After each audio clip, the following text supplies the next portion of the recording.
Bonjour, Amadou Camara. Certainement la nouvelle vous est parvenue concernant la déclaration du Premier ministre anglais qui dit que l'Angleterre ne peut pas accueillir toute la misère du monde. Ceci quand il s'agit d'Africains et de migrants, et plus précisément là des étudiants venus d'Ukraine. Cela dit que quelque part la codification des peuples est toujours d'actualité et que ces derniers pourraient assouvir leurs intentions,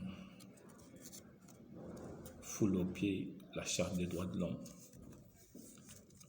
concernant l'égalité des peuples qui sont tous d'égale dignité.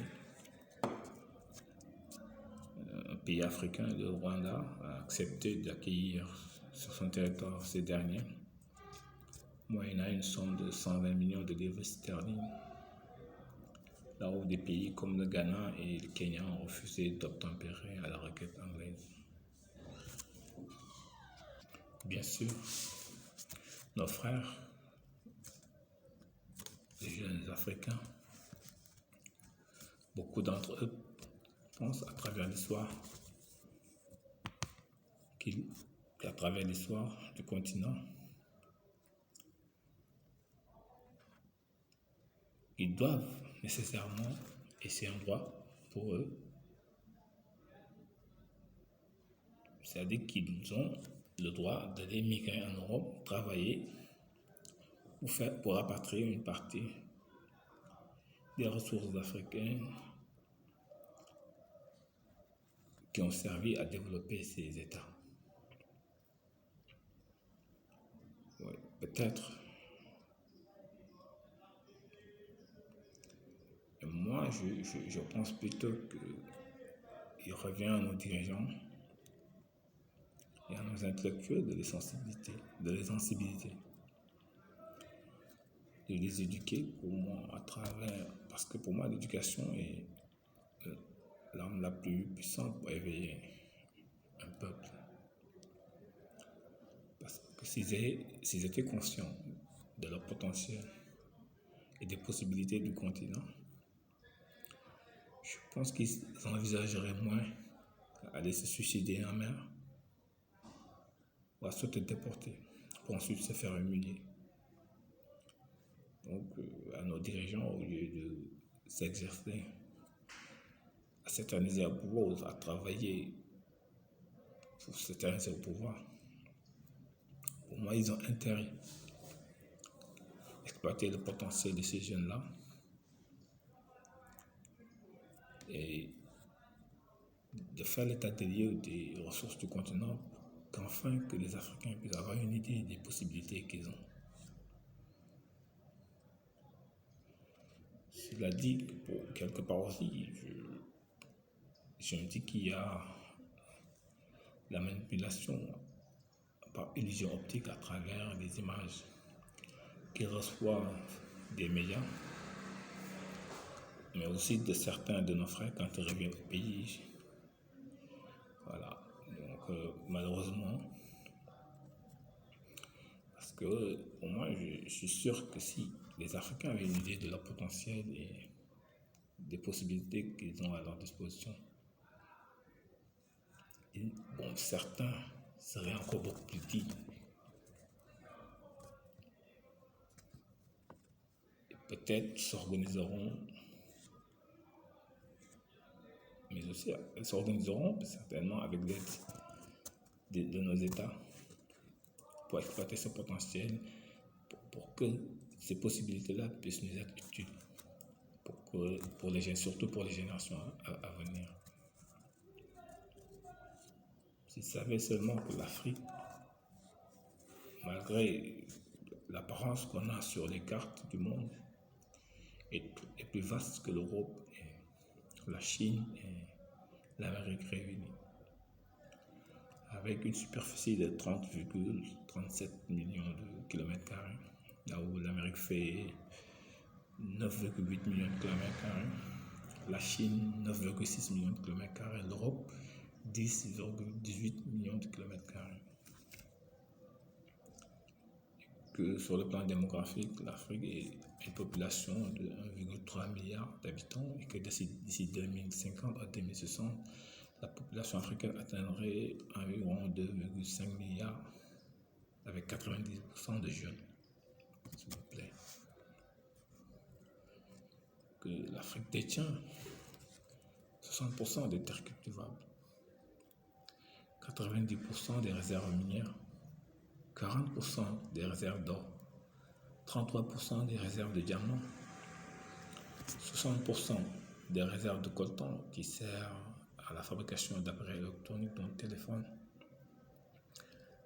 60% des réserves de cobalt qui servent à la fabrication des batteries de voitures.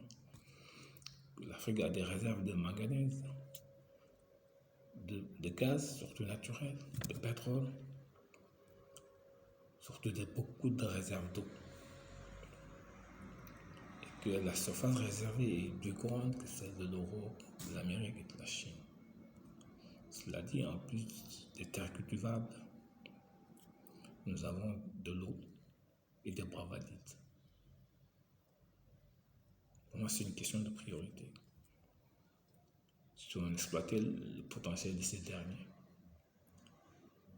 peut-être on gagnerait mieux sur le plan économique à se développer, mais surtout pour ne pas après privatiser ce qui marche, parce que c'est aussi ce qui tue aussi nos États. Si vous regardez un peu dans tous les pays, c'est les entreprises qui marchent, surtout les entreprises d'État qui marchent, qui sont privatisées, l'eau, l'électricité, le téléphone.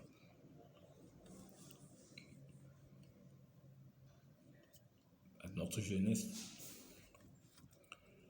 peut-être d'être plus conscient, parce qu'il ne sert à rien.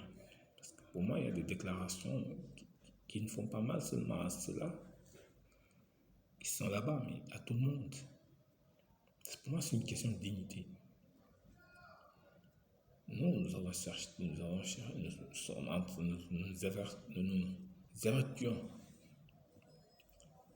nous efforçons à oublier, à pardonner, s'il vous plaît, même si nous ne pourrons pas oublier. Mais ces derniers, malheureusement, malgré tout ce passé douloureux,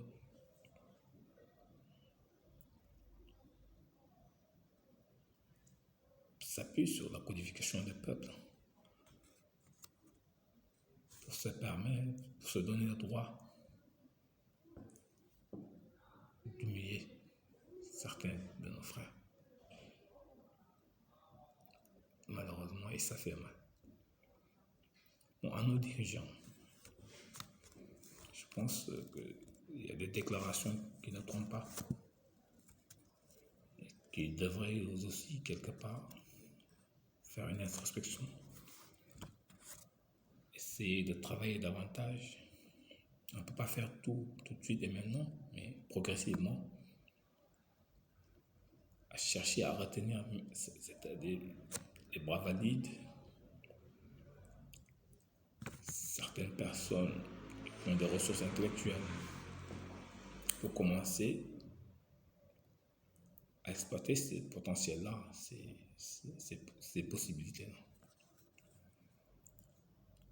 Parce que s'ils arrivent à décrypter le message, pour moi, c'est suicide amer, ces autodéportations sont des cris du cœur. Une dénonciation de leur politique, surtout un couteau à double tranchant qui peut se retourner contre eux. Ce qu'ils ignorent, c'est que quand on jette ces ordures aussi loin que cela puisse être, ainsi que ces mots, c'est-à-dire ces problèmes, il ne faut pas s'étonner qu'un jour, en ouvrant sa porte, qu'elle vous frappe en pleine figure. J'espère qu'on n'en arrivera pas là. Imaginez d'ici 2060-2050, 2,5 milliards d'habitants, dont 90% de jeunes. C'est une véritable bombe à retardement. Voilà, paix et salut surtout, et au revoir. Merci.